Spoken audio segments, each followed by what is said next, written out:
please the Honorable Court.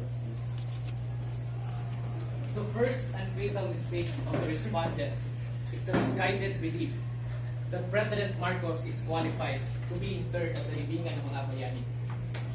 The law provides for the construction of the national pantheon for the President of the Philippines, for the national heroes and patriots of the country. And the intent of the subjected law is to allow only the president or soldier who give glory, who is worthy of emulation and inspiration. And Marcos is the very antithesis of these qualifications. Marcos declared martial law to perpetrate himself to power. He padlocked the Congress and arrogated himself as the sole legislator. He mocked the judicial courts by incarcerating officers without the benefit of due process. He plundered the economy and amassed ill-gotten wealth. And he ballooned the debts of the Philippines to shocking billions and imposed heavy burden on the next administration.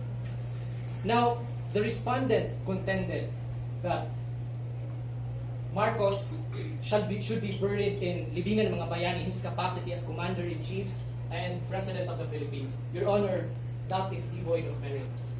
AFP regulation provides that a person who was dishonorably discharged, dishonorably separated and reverted is not entitled to be buried in the libingan ng mga bayani. Remember that Marcos was ousted to the People Power Revolution. This is the strongest form of discharge of office because it is meted by the direct act of the sovereign people, an act that is beyond the ambit of judicial review.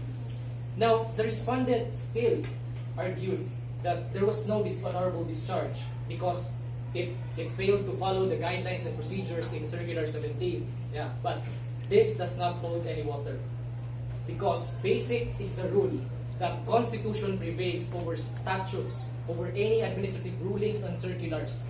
Constitution is the fundamental law of the land in which all laws must conform. The spring cannot rise above its source. Now, the attempt of the respondent to humanize the dictator Marcos is unacceptable.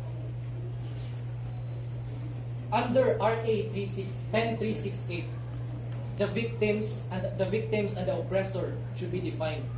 And you cannot put the victims and the oppressor on the same ground. And as recounted by the victims in martial law, the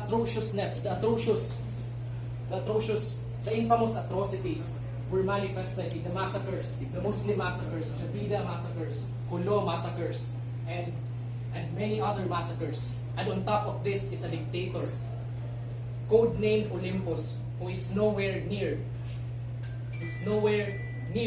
the attributes of a decent human being.